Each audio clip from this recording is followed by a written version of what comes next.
ratusan tahun Nabi Adam beristighfar. Tahu kiban istighfar Nabi Adam. Tahu. Tahu. Kiban. Umi kemana kiban ni istighfar Nabi Adam? Rabbana zalamna anfusana wa illam taghfir lana wa tarhamna lanakunanna minal khasirin. Itu istighfar Nabi Adam. Nabi Adam lerto pun ke istighfar tapi dosa dalam kepampun oleh Allah. Bajan Nabi Adam kepampun dosa oleh Allah setelah Nabi Adam bertawasul kepada Nabi Muhammad. Ya Allah, ala taghfirli bihaqqi Muhammad. Ya Allah, nepampun dosa lun dengan hak Muhammad.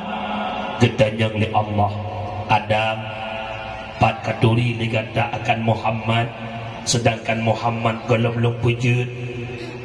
Ya Allah, lamma khalaqtani, manakala nepujud long ya Allah, manakala netiupkan ruh long ya Allah, tublut mata lon kalan bak tiang arash, la ilaha illallah Muhammadur Rasulullah.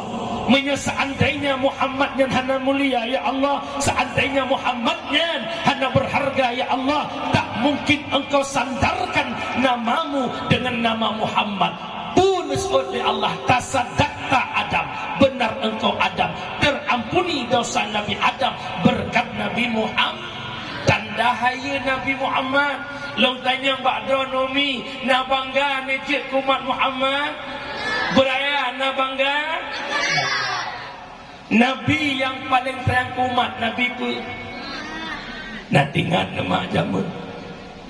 Biasa dia azan maghrib nak kemusalau dia buah-buah masah.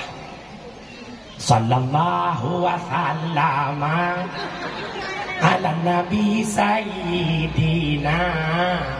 Itu masa Aceh dah. Setia catat Nabi Muhammad.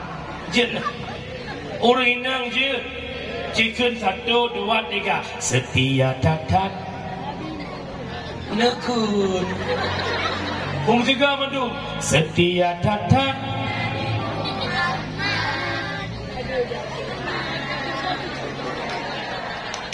nyan 3 itu maron ni kayak kamu nak